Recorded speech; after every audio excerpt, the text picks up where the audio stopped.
कुछ वक्फा के बाद हजरत आमिर रज़ियल्लाहु ताला अन्हु ने अपना बयान फिर शुरू किया। ये मार्का नहायत ही सख्त हुआ था। अरबों से खून रेज जंग थी। फिर 40,000 मुर्तदीन का 13,000 मुसलमानों से मुकाबला था, लेकिन अल्लाह ताला ने मदद की और मुसलमानों को जबरदस्त फतह हासिल हुई। जब शहीदों की तजहीज़ व तकफीन से फरागत हुई तब हजरत खालिद रज़ियल्लाहु ताला अन्हु ने मुजाह बिन मुर्रारा को बुलाकर कहा, मुझे मुसलमान दिखाओ। उसने मैदाने जंग में जाकर मुसलमान की लाश दिखाई। उसकी सूरत नहायत बदहैयत हो गई थी। हजरत खालिद रज़ियल्लाहु ताला अन्हु ने कहा, अफसोस है तुम लोगों ने ऐसे बदसूरत और लागर अंदाम शख्स को नबी माना। मुजाह ये बदसूरत ना था, बल्कि जिंदगी में खुश अंदाम और खुश रो था। मरने के बाद इसकी हैयत बदल गई। हजरत खालिद रज़ियल्लाहु ताला अन्हु वो काफिर होकर मरा, इसलिए अल्लाह ताला ने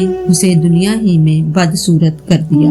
आखिरत में नामालूम किस कदर अजाब होगा। चूँकि अब शाम हो गई थी, इसलिए हजरत खालिद रज़ियल्लाहु ताला अन्हु अपने कैंप में वापस आ गए। अगर वो इसी वक्त जमामा पर हमला कर देते तो किला फतह हो जाता, लेकिन उन्होंने दूसरे रोज पर हमला मुलतवी कर दिया। इस जंग में मुसलमान ज्यादा जख्मी हो गए थे, लिहाजा उनकी मरहम पट्टी की गई। रात को इशा की नमाज पढ़कर हजरत खालिद रज़ियल्लाहु ताला अन्हु अपने खैमे में गए तो हजरत उम्मे तमीम ने उन्हें फतह पर मुबारकबाद दी। हजरत खालिद रज़ियल्लाहु ताला अन्हु ने उनका शुक्रिया अदा करके कहा, मैंने सुना है काफिरों ने तुम्हें गिरफ्तार कर लिया था। हजरत उम्मे तमीम, ये सच है। हजरत खालिद रज़ियल्लाहु ताला अन्हु ने मुस्कुरा कर कहा, वो तुम्हारी बहादुरी क्या हुई जिस पर तुम्हें नाज था। हजरत उम्मे तमीम, बहादुरी क्या करती, दुश्मन अचानक खैमा में आग घुसे, मैं निहत्ती थी, मुकाबला न कर सकी। हजरत खालिद रज़ियल्लाहु ताला अन्हु, दरअसल खूबसूरत औरतें बहादुर नहीं हुआ करती। हजरत उम्मे तमीम, मुमकिन है ये सही हो, लेकिन मेरी बहादुरी से मेरी कौम खूब वाकिफ है। अगर कोई मौका आ गया तो शायद आपको भी कायल कर सकूंगी। हजरत खालिद रज़ियल्लाहु ताला अन्हु, कायल तो मैं अब भी हूँ। हजरत उम्मे तमीम, मेरे जिस्म में अरबी खून, बाजुओं में अरबी कुव्वत और सीना में इस्लामी जोश है। हजरत खालिद रज़ियल्लाहु ताला अन्हु, दुरुस्त है। हजरत उम्मे तमीम, आपको अपनी शहजोरी और कुव्वत पर नाज है ना। हजरत खालिद रज़ियल्लाहु ताला अन्हु, बहादुरों में जो बातें होती हैं अल्लाह ताला के फजल से वो सब मुझ में मौजूद हैं। हजरत उम्मे तमीम ने मुस्कुरा कर कहा, जरा दूर ही रहना बहादुर साहब। हजरत खालिद रज़ियल्लाहु ताला अन्हु, क्या तुम्हें शक है? हजरत उम्मे तमीम, अल्लाह ताला ना करे। हजरत खालिद रज़ियल्लाहु ताला अन्हु, खैर खाना तैयार हो गया हो तो ले आओ। हजरत उम्मे तमीम खाना लाई। दोनों ने साथ बैठकर खाना खाया और इशा की नमाज पढ़कर सो रहे। दूसरे रोज सुबह होते ही हजरत खालिद रज़ियल्लाहु ताला अन्हु ने जंग की तैयारियां शुरू की। मुजा अभी तक कैद था। उसने हजरत खालिद रज़ियल्लाहु ताला अन्हु से मिलने की ख्वाहिश की। सैफुल्लाह रज़ियल्लाहु ताला अन्हु ने उसे बुला लिया। मुजा ने कहा, अगरचा मुसलमान मारा गया है और इसके साथ जो लश्कर था वो भी परागंदा हो गया, लेकिन अब भी शहर और किला के अंदर काफी फौज है। मुझे यकीन है कि वो जरूर आपका मुकाबला करेंगे। अगर आप मुझे रहा कर दें तो मैं भी सुलह की कोशिश करूं। हजरत खालिद रज़ियल्लाहु ताला अन्हु ने मंजूर कर लिया। उन्होंने मुजाह को रहा कर दिया। मुजाह ने मुसलमानों की बहबूद के ख्याल से सुलह की। किसी की तरफदारी का इरादा नहीं किया था, बल्कि अपनी कौम और अपने शहर की फिक्र दामनगीर थी। किला में फौज बिल्कुल ना रही थी। वो खूब जानता था कि अगर मुसलमानों ने हमला कर दिया तो शहर और किला को ताराज कर डालेंगे। मुजाह किला में आया तो उसने औरतों को जिनके अजीज लड़ाई में मारे गए थे रोते और बैन करते हुए देखा।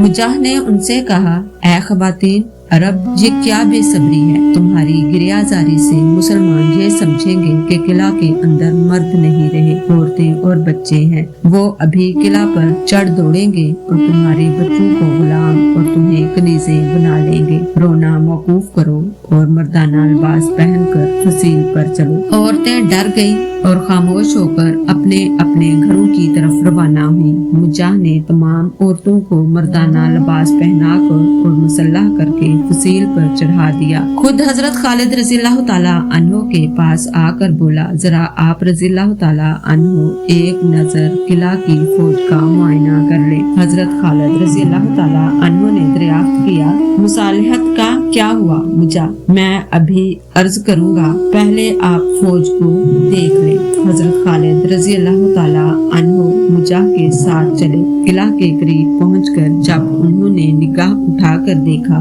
तो तमाम फसील पर सिपाहियों को बिखरे हुए पाया। हजरत खालिद रज़ियल्लाहु ताला अन्हो ने फरमाया, मैंने देख लिया, काफी लश्कर मौजूद है। मुझा मेरा ख्याल दुरुस्त निकला, कौम जंगी तैयारियां कर रही थी। जब मैंने जाकर समझाया तो सुलह पर आमादा होगी। अब आप बताइए किन शराइत पर सुलह चाहते हैं। हजरत खालिद रज़ियल्लाहु ताला अन्हो अगर शहर और किला वाले आधा मालो अमलाक, आधे गुलाम और कनीजे दे तो सुलह हो सकती है। मुझा यही मेरा ख्याल था कि आप ऐसा मुतालबा करेंगे। चनाचा मैंने उनके सामने ये बात पेश की थी, मगर वो इस पर आमादा नहीं हुए। हजरत खालिद रज़ियल्लाहु ताला अन्हो वो क्या चाहते हैं मुझा? वो चौथाई मालो अमलाक, चौथाई साजो सामान, चौथाई गुलाम, चौथाई कनीजे देने पर आमादा है। जंग से सुलह बेहतर है। अगर आप इस पर आमादा हो तो सुलह हो सकती है। हजरत खालिद रज़ियल्लाहु ताला अन्हो मुझे मंजूर है। मुझा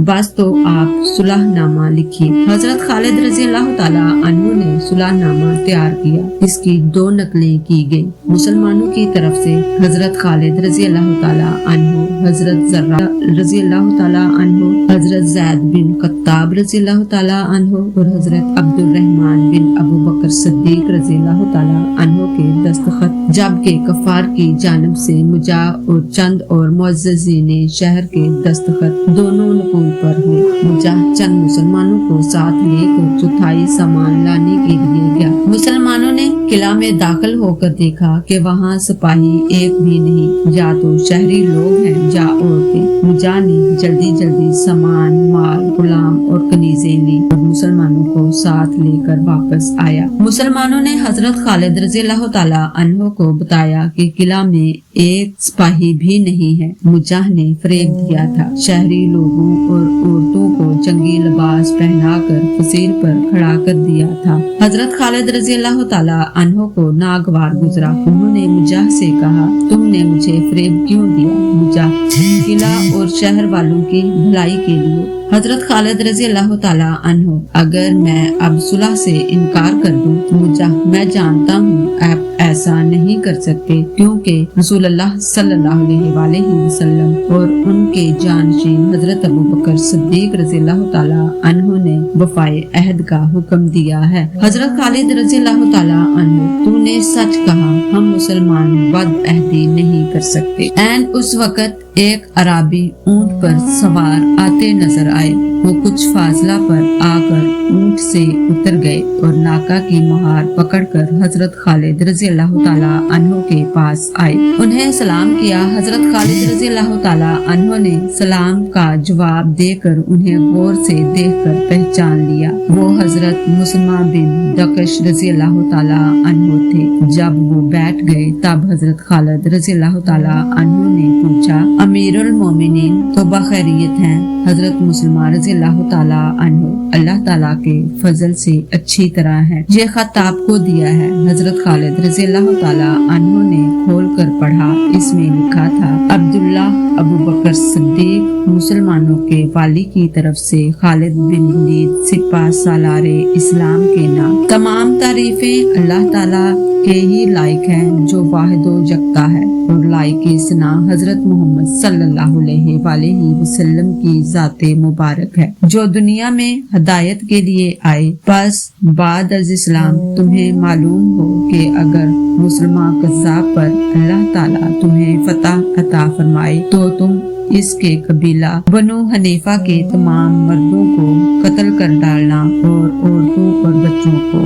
قید کر کے لے آنا۔ حضرت خالد رضی اللہ تعالی عنہ کے لیے اس وقت موقع تھا کہ وہ اس بنا پر صلح نامہ کو مسترد کر دیتے کہ امیر المومنین رضی اللہ تعالی عنہ نے جو حکم بھیجا ہے اس کی تعمیل ضرور ہے، لیکن انہوں نے ایسا نہیں کیا، بلکہ امیر المومنین رضی اللہ تعالی عنہ کے قاصد سے مخاطب ہو کر کہا، تم دیر سے پہنچے، بنو حنیفہ سے صلح ہو چکی ہے، بد عہدی مسلمانوں کا شیوا نہیں، اس لیے صلح نامہ مسترد نہیں کیا جا سکتا۔ اس کے بعد حضرت خالد رضی اللہ تعالی عنہ نے مال غنیمت اور غلاموں اور کنیزوں کا 5واں حصہ دربار خلافت میں روانہ کیا اور باقی 4 حصے مجاہدین میں تقسیم کر دیے۔ حضرت ابو بکر صدیق رضی اللہ تعالی عنہ نے معاذ بن جبل اور ابو موسیٰ اشعری رضی اللہ تعالی عنہ کو یمن کی طرف تبلیغ اسلام کے لیے بھیجا۔ ان دونوں بزرگوں کی کوشش سے یمن کے تمام قبیلے مسلمان ہو گئے، حتیٰ کہ بازن جو ایرانی سلطنت کی طرف سے ملک یمن کا گورنر تھا وہ بھی مسلمان ہو گیا۔ اس علاقہ میں اسود بن کعب انسی نے دعوی نبوت کر کے فتنہ ارتداد کھڑا کر دیا تھا۔ 10 ہجری میں بازن نے جو یمن کے گورنر تھے اور مسلمان ہو گئے تھے وفات پائی۔ ان کے مرنے پر اسود تمام علاقہ کا مالک و حکمران بن گیا۔ اسود نہایت ظالم تھا، اس کے مظالم سے تنگ آ کر اس کی بیوی اور اس کے 3 سردار قیس، فروز اور دادویہ اس کے مخالف ہو گئے۔ ان چاروں نے مل کر سازش کی اور فروز نے ایک رات اسود کو اس کا گلا گھونٹ کر مار ڈالا۔ اس طرح اسود کا بھی خاتمہ ہو گیا اور تمام جھوٹے نبی ٹھکانے لگا دیے گئے۔ عرب میں جو ارتداد کے شعلے بھڑک اٹھے تھے وہ بجھا دیے گئے۔ دنیا اسلام حضرت ابو بکر صدیق رضی اللہ تعالی عنہ کے اس بے نظیر کارنامہ پر قیامت تک انہیں خراج تحسین ادا کرتی رہے گی۔ پادری حقیقت یہ ہے کہ حضرت ابو بکر صدیق رضی اللہ تعالی عنہ نے کشتی اسلام کو برتائے ہلاکت سے نکال لیا۔ حضرت عامر رضی اللہ تعالی عنہ، جی ہاں، جب حضرت ابو بکر صدیق رضی اللہ تعالی عنہ نے زمام حکومت ہاتھ میں لی، عنان خلافت کو سنبھالا، تو اس وقت کشتی اسلام طوفانوں ارتداد میں تھپیڑے کھا رہی تھی۔ عرب کے گوشہ گوشہ میں ارتداد کے چشمے پھوٹ نکلے تھے۔ مرتدین کی جمعیتیں اسلام اور مسلمانوں کو مٹانے کے لیے اپنی پوری طاقت اور پورے جوش سے شمشیر بکف ہو گئی تھی۔ ادھر ایک طرف ہرقل اعظم اور دوسری طرف شاہ ایران نے مسلمانوں کو مٹانے کے لیے جنگی تیاریاں شروع کر دی تھی۔ یہ تمام باتیں ایسی حوصلہ شکن اور ہمت کو پست کر دینے والی تھی کہ بڑے بڑے مستقل مزاج بھی متزلزل ہو جاتے، لیکن آفرین ہے حضرت ابو بکر صدیق رضی اللہ تعالی عنہ کی ہمت و جرت کو۔ ان کے عزم و استقلال میں ذرا بھی فرق نہ آیا، وہ مطلق نہ گھبرائے بلکہ پیکرے عزم و استقلال بن کر پہاڑ کی طرح کھڑے ہو گئے۔ انہوں نے ایک طرف کچھ لشکر رومی سلطنت کی سرحد پر بھیج دیا، دوسری طرف یمن میں جو ایرانی سلطنت کے زیر اثر تھا اپنی فوجیں بھیج دی اور جھوٹے نبیوں اور زکوٰۃ کی ادائیگی سے انکار کرنے والے مرتدوں پر لشکر کشی کر دی۔ نتیجہ یہ ہوا کہ 1 سال کی قلیل مدت میں تمام مرتدین کو مسخر کر لیا گیا، جھوٹے نبیوں کا خاتمہ کر دیا اور تمام ملک عرب میں امن و امان قائم کر دیا۔ حقیقت یہ ہے کہ حضرت ابو بکر صدیق رضی اللہ تعالی عنہ کے اس کارنامہ کے ساتھ بڑے سے بڑے فاتح کا کارنامہ نہیں ملتا، کیونکہ دنیا میں جس قدر بھی فاتح گزرے ہیں ان کے پاس دولت تھی، ملک تھا، حکومت تھی اور فوجی جمعیت تھی۔ ان کی قوم کی ہمدردی اور مدد ان کی شامل حال تھی۔ اس کے برعکس हजरत अबू बकर सिद्दीक रजी अल्लाह ताला अन्हो के पास कुछ ना था, ना दौलत थी, ना फौज थी। बहुत कम मुसलमान रह गए थे। फितना इर्तिदाद से सिर्फ मदीना मुनव्वरा, ताइफ और मक्का के लोग बचे रहे। ना कौम साथ थी, सिर्फ इस्तकलाल था, हिम्मत थी, ईमानी कुव्वत, तदब्बुर और अल्लाह ताला की जात पर एतमाद था। चनाचा उन्होंने तमाम तागूती ताकतों और शैतानी कुव्वतों को ज़ेरो ज़बर कर डाला और कश्ती इस्लाम को कोहे शिकन तूफानों से बाहर निकाल लाए। 11 हिजरी में अरब से फितना फसाद का तूफान शुरू हो गया और अरब से लेकर बहरे कुलजम तक और इराक से लेकर अफ्रीका तक इस्लामी हुकूमत कायम हो गई। ईरानी शहनशाह ये समझ रहा था कि अहले अरब आपस में टकरा कर फना हो जाएंगे और ना इस्लामी सल्तनत रहेगी ना मुसलमान। लेकिन जब इस्लामी सल्तनत को हजरत अबू बकर सिद्दीक रज़ी अल्लाह ताला अन्हु ने मजबूत कर लिया और तमाम अरब इस्लाम के हल्का बगोश हो गए, तो ईरानी बादशाह को बड़ा नागवार गुजरा और वो इस्लामी सल्तनत को मिटाने की तैयारी करने लगा। चनाचा उसने लश्कर जमा करना शुरू कर दिया।